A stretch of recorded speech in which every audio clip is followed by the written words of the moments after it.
നമ്മുടെ മനസ്സിലുള്ള ഒരു പാട്ടാണ് ആയിരം കണ്ണുമായി എന്നുള്ളൊരു. ആ പാട്ടിന്റെ ഒരു പിറവി എങ്ങനെയായിരുന്നു? Very simple. ഞങ്ങളെ, അതായത് എന്നെയും ബിജു തിരുമലയും കൂടി ഒരു ബ്രദേഴ്സ് ഹോട്ടലുണ്ട് അവിടെ ആലപ്പുഴയിൽ. അവിടെ ഒരു മുറിയിൽ കയറ്റിയിരുത്തിയിട്ട് ഫാസിലി കഥ പറഞ്ഞു, അമ്മുമ്മയുടെയും കൊച്ചുമകളുടെയും കഥ. അപ്പോൾ പറഞ്ഞു, ഇത് അമ്മുമ്മയും കൊച്ചുമകളെ കാത്തിരിക്കുകയാണ്. അപ്പോൾ അതിന് പറ്റിയ ഒരു മൂഡ്, ഒരു കാത്തിരിപ്പ്.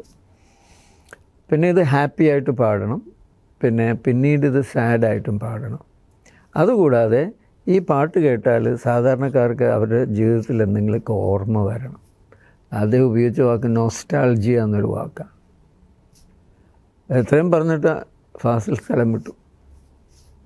ഞാനും ബിച്ചും കൂടി അവിടെ ഇരുന്ന് എന്ത് ചെയ്യാനെന്ന് അറിഞ്ഞുകൂടല്ലോ, രണ്ടുപേരും അങ്ങോട്ടും ഇങ്ങോട്ടും. അപ്പോൾ അവിടെ മേശപ്പുറത്തൊരു പുസ്തകം ഉണ്ടായിരുന്നു. അത് അറിയാതെ ബിച്ചുവിൻ്റെ കൈമുട്ടി. ഒരു തടിയൻ പുസ്തകം. നോക്കിയപ്പോഴാണ് ചങ്ങമ്പുഴയുടെ കൃതികൾ. ആ മുറിയിൽ ആ പുസ്തകം അവിടെ വരേണ്ട ഒരു കാര്യമില്ല, എവിടെ നിന്ന് വന്നെന്നാവും. അപ്പോൾ അദ്ദേഹം അത് തുറന്ന് നോക്കിയപ്പോൾ ചങ്ങമ്പുഴയുടെ പാട്ടുകൾ. ഓഹോ! ഇപ്പോൾ ചങ്ങമ്പുഴ പദ്യവും എഴുതിയിട്ടുണ്ട്, പാട്ടും എഴുതിയിട്ടുണ്ട്. ഇപ്പോൾ പാട്ടെന്ന് പറയുമ്പോൾ കവിത വേണം, പക്ഷേ കുറേ കൂടി ഗ്യാപ്പ് ഇട്ടൊക്കെ എഴുതണം. മറ്റേത് വൃത്തബദ്ധമാണല്ലോ. അപ്പോൾ ബിച്ചു പറഞ്ഞു, പാട്ടുകളിൽ നോക്കാം. നോക്കിയേ പണ്ടടാ, ശ്യാമളേ ശ്യാമളേ സംതിങ് സംതിങ് ശ്യാമളേ. ബിച്ചു പറഞ്ഞു, ഇവിടെ നമ്മുടെ ചങ്ങമ്പുഴ സാറിന് എന്തോ ഒരു നോസ്റ്റാൾജി ഉള്ളതുപോലെ തോന്നുന്നു, ശ്യാമള. അപ്പോൾ ബിച്ചു തന്നെ എനിക്കൊന്ന് ഇങ്ങനെ മൂളി തന്നു, ശ്യാമളേ. അപ്പോൾ ഞാൻ പറഞ്ഞു, നല്ല പോകാണല്ലോ. ശ്യാമളേ ശ്യാമളേ നനനാനി ശ്യാമളേ. അപ്പോൾ ബിച്ചു, ശ്യാമള വേണ്ട, ശ്യാമള നമുക്ക് വേണ്ട, നമുക്കിപ്പോൾ വേണ്ടത് അമ്മുമ്മയും കൊച്ചുമകളുടെയും കഥയാണ്. അപ്പോൾ തന്നെ എഴുതി, ആയിരം കണ്ണുമായി കാത്തിരുന്നു നിന്നെ. അങ്ങനെ ആ പാട്ടുണ്ട്. ഈ ലിറിസിസ്റ്റുകളും സംഗീതം മ്യൂസിക് ഡയറക്ടേഴ്സുമായിട്ടുള്ളൊരു പൊരുത്തം ആണല്ലോ ഇപ്പോൾ ഇതിൽ കാണുന്നത്. Absolutely. Bichu is first of all, is a good singer, not only a poet, is a very good singer. അദ്ദേഹത്തിന് നന്നായിട്ട് പാടാൻ അറിയണം. അപ്പോൾ എൻ്റെ ട്യൂണൊക്കെ അദ്ദേഹം മൂളിയിട്ടാണ് എഴുതിയിരുന്നത്.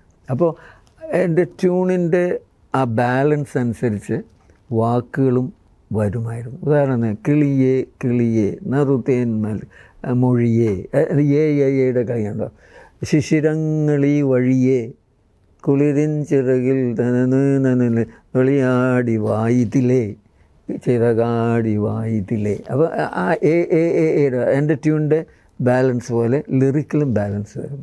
അതൊരു ഭയങ്കര കഴിവാണ്. ഇൻഫാക്ട് എൻ്റെ പാട്ടുകളുടെ വിജയത്തിന് 90% ബിച്ചുവിൻ്റെ ലിറിക്സാണ്. ഇപ്പം ഞാൻ ആയിരം കണ്ണുമായെന്നൊരു അമ്മായി ചുട്ടപ്പം അങ്ങനെ വെള്ളം ബിച്ചു എഴുതിയിരുന്നെങ്കിലോ എവിടെ പോയി നിന്നേനെ ആ പാട്ട്. So that is the whole point. Lyrics is the heart of the song. നമ്മുടെ കൾച്ചറിൻ്റെ ഏറ്റവും വലിയ കോൺട്രിബ്യൂഷൻ അതാണ്. There is no song without beautiful thought which is couched. മനോഹരമായിട്ട് ആ തോട്ടിനെ അവതരിപ്പിക്കുന്നതിലാണ് നമ്മുടെ പാട്ടിൻ്റെ സക്സസ് ഇരിക്കുന്നത്. ഇപ്പോൾ ഈ കാലത്ത് ഇപ്പോൾ വന്നിരിക്കുന്ന ഏറ്റവും വലിയ പ്രശ്നം അതാണ്. പാട്ടുകളുടെ അകത്ത് കഴമ്പില്ല. എന്തൊക്കെയോ പറയുന്നു, വേണ്ടറ പോണ്ടറാന്നോ അല്ലെങ്കിൽ എന്താണെന്ന് എനിക്കറിഞ്ഞൂടോ, എന്തോ കുറേ അടിപിടിയൊക്കെയാണ്. അതൊരു ഇൻസ്ട്രുമെൻ്റൊക്കെ ഇട്ട് കസറുന്നുണ്ട്, പക്ഷേ അകത്തൊന്നുമില്ല. നമുക്ക് കേൾക്കാനും എന്താ പറയുന്നതെന്ന് നമുക്കൊരു ക്യൂരിയോസിറ്റി വരുന്നില്ല. നല്ല ലിറിക്സ് ഇല്ലാത്തതാണ് പാട്ടുകളുടെ എന്താ പറയുക ക്വിക്ക് ഡെത്തിനുള്ള കാരണം. ഈ ആയിരം കണ്ണുമായി പാട്ടിന് ശേഷം ജെറി അമൽദേവ് എന്ന് പറയുന്ന ഒരു മ്യൂസിക് ഡയറക്ടർ ഒരു ചേർച്ച് സോങ് ഒരു അങ്ങനെ ഒരു ഉണ്ടായിരുന്നു, അങ്ങനെ ടാഗ് ഉണ്ടായിരുന്നു. എന്തുകൊണ്ടാണ് അത് വന്നത്? അത് ഞാൻ പറയാം. അതെന്താ വന്നതെന്ന് എനിക്ക് അറിഞ്ഞുകൂടാ. ദ തിങ് ഈസ്, ആ കഥ കംപ്ലീറ്റ്ലി ക്രിസ്ത്യൻ കഥയാണ്. അമ്മമ്മ പള്ളിയിൽ പോകുന്നു, വികാരിയച്ഛൻ വരുന്നു, വർത്തമാനം പറയുന്നു. അതിൻ്റെ ഇടയിൽ കൂടി ഈ പാട്ട് അത് പറഞ്ഞ അതിനായിട്ട് ഇത് ഞാൻ പറയാം. അപ്പോൾ അതിലൊരു ക്രിസ്ത്യൻ ചൊവ്വ വന്നതായിട്ട് അനുമാനിക്കുന്നതിൽ തെറ്റില്ല.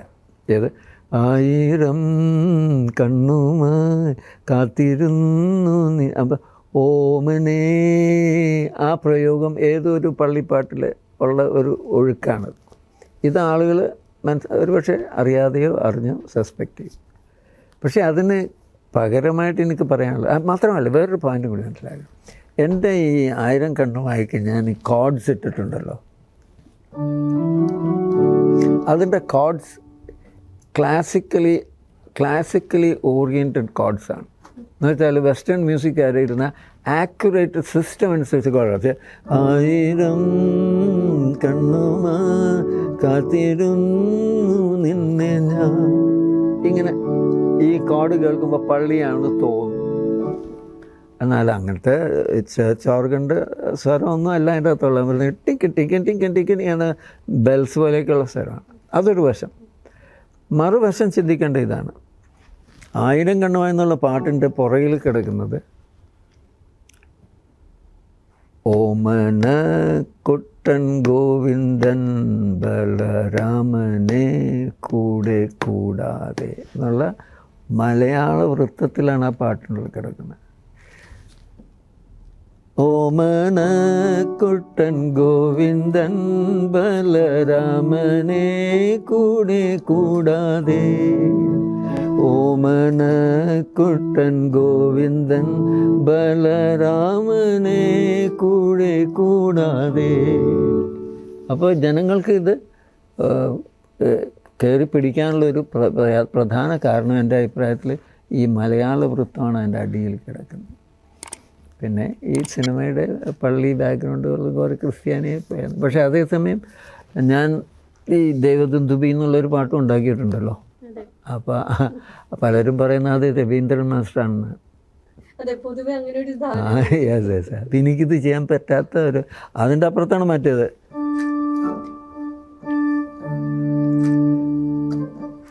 ശബരിമലയൊരു പൂങ്കാവനം, ശ്രീഭൂതനാഥൻ്റെ സിംഹാസനം, അങ്ങനെ ഒരു പാട്ട് ഞാൻ ഉണ്ടാക്കിയിട്ടുണ്ട്. അത് ഉണ്ടാക്കിയെന്ന് പറയുമ്പോൾ കർണാട്ടിക് മ്യൂസിക് പഠിച്ചിട്ടില്ലാത്ത അപൂർവം മ്യൂസിക് ഡയറക്ടേഴ്സിൽ ഒരാളായിരിക്കാം സാർ. അതെ, ഞാൻ കർണാടിക് പഠിച്ചു, പക്ഷേ ഹിന്ദുസ്ഥാനി പഠിച്ചിട്ടുണ്ട്. അത് ഏതെങ്കിലും രീതിയിൽ ഒരു എന്താ ഒരു ലിമിറ്റേഷൻ ആയിട്ട് എപ്പോഴെങ്കിലും തോന്നിയിട്ടുണ്ടോ? ഓൺ ദ കോൺട്രറി, ലിമിറ്റേഷൻ അല്ല, it gives you great freedom to compose. ഇപ്പം ശബരിമല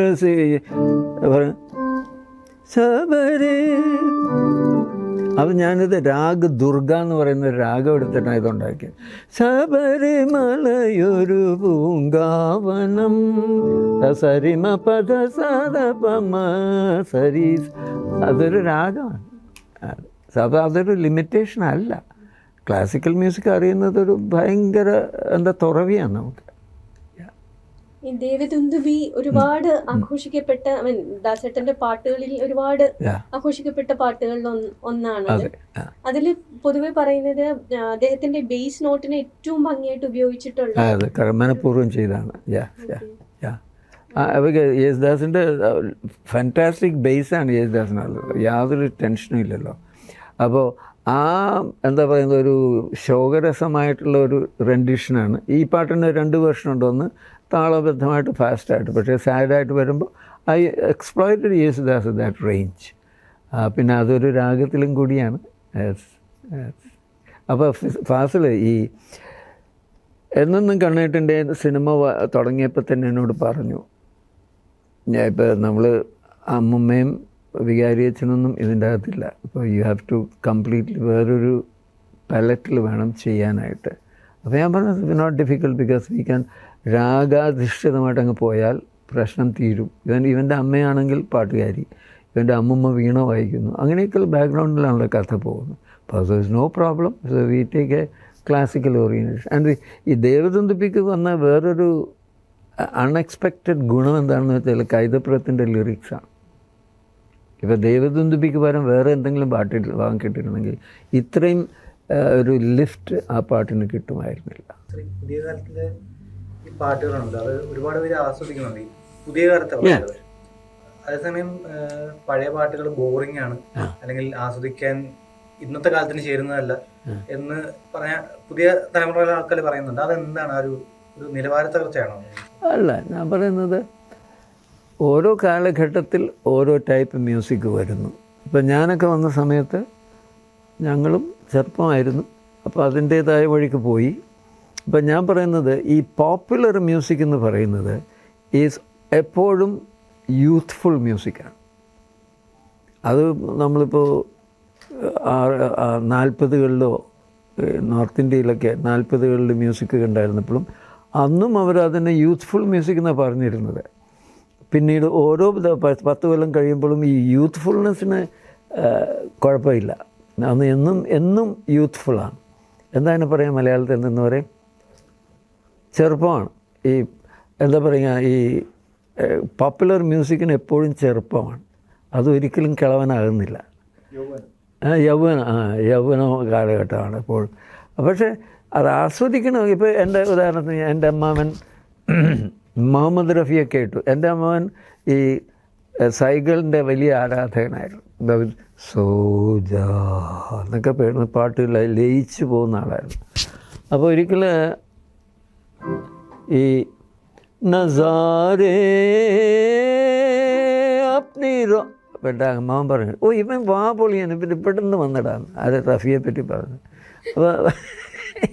അപ്പോൾ ഓരോ കാലഘട്ടത്തിലും ആളുകളുടെ ടേസ്റ്റ് ഓരോ ടൈപ്പാണ്. അപ്പോൾ നമുക്കൊന്നും പറയാൻ പറ്റില്ല. വി കനോട്ട് ഇപ്പോഴത്തെ ചെറുപ്പക്കാരൊക്കെ തെറ്റാണെന്നൊന്നും ഞാൻ പറയുന്നൊന്നുമില്ല. ഞാൻ പറയുന്നത് അവർക്ക് കുറച്ചും കൂടി അറിവുണ്ടായിരുന്നെങ്കിൽ they would do a better job എന്ന് ഞാൻ പറയുന്നത്. ഭയങ്കര ടാലൻറ്റഡ് ചിൽഡ്രനാണ് നമുക്കുള്ളത്. എന്നും കൊന്നും നമ്മളൊക്കെ ടാലൻറ്റഡ് ആയിരുന്നു. ഇപ്പോൾ ഈ ഇലക്ട്രോണിക്സിൻ്റെ ഹെൽപ്പ് കൊണ്ട് ടാലൻറ്റിന് എന്താ പറയുക, the opportunities are so many, you know, അത്രയും സൗകര്യങ്ങളും സന്ദർഭങ്ങളും ഉണ്ട്. അപ്പോൾ അതിൻ്റെതായ പെരുപ്പം മ്യൂസിക്കിൽ ഒരുപാട് പെരുപ്പം ഉണ്ട്. എപ്പോഴും ഉള്ളൊരു ഡിബേറ്റാണ് ഈ ജനങ്ങൾക്ക് വേണ്ടത് കൊടുക്കുക. അത് അങ്ങനെ ഒരു ലൈൻ ഓഫ് തിങ്കിങ് ഉണ്ട്. ജനങ്ങൾ is ready to receive whatever we give. നല്ലതെന്ന് ഞാൻ വിശ്വസിക്കുന്നത് കൊടുത്താൽ ജനങ്ങളത് റിസീവ് ചെയ്യും. അത് ജനങ്ങൾക്ക് തന്നെ ചീത്ത സാധനം കൊടുക്കാമെന്ന് പറഞ്ഞു കൊടുത്താലും അവർ ചെയ്യും. അപ്പോൾ ജനങ്ങൾക്ക് വേണ്ടതെന്താണെന്ന് ആർക്കറിയാം? ഓരോ കമ്പോസർ, ഓരോ ആർട്ടിസ്റ്റും അയാൾക്ക് അറിയാവുന്ന സാധനമാണല്ലോ അങ്ങോട്ട് കൊടുക്കുന്നത്. ജനങ്ങൾക്കുള്ള ഗുണം എന്താണെന്ന് വെച്ചാൽ എന്താണെങ്കിലും സ്വീകരിച്ചോളും. ഈ ജനങ്ങളുടെ അഭിരുചിയെ രൂപപ്പെടുത്താനുള്ള ഒരു റെസ്പോൺസിബിലിറ്റി കൂടി ആർട്ടിസ്റ്റിന് ഇല്ല. ജനങ്ങൾ അഭിരുചി അവർക്ക് ഉണ്ട്. നമ്മൾ കൊടുക്കുന്ന അനുസരിച്ച് അവരുടെ അഭിരുചി അങ്ങോട്ടും ഇങ്ങോട്ടും പോകും. അത്രയേ ഉള്ളൂ. നമ്മൾ അവരെന്ത് ട്രെയിനും ജനങ്ങളെ ആരാ പഠിപ്പിക്കുന്ന ഇത് സരിഗമ ഇങ്ങനെയാണ് അങ്ങനെയാണെന്നൊക്കെ ഒന്നുമില്ല. അഭിരുചി we can't control them, we can't shape their taste. By giving what I believe as good, I can do some, I may feel good. ഞാൻ നല്ലതെന്ന് എനിക്ക് തോന്നി, അവർക്ക് ഇഷ്ടപ്പെട്ടല്ലോ എന്ന് മാത്രം പറയാം. അല്ലാതെ ഞാൻ അവരെ ഷേപ്പ് ചെയ്തു, അവരുടെ അഭിരുചിയെ ഞാൻ പൊക്കിയെന്നൊന്നും പറയാൻ ഐ ഡോണ്ട് തിങ്ക് സോ.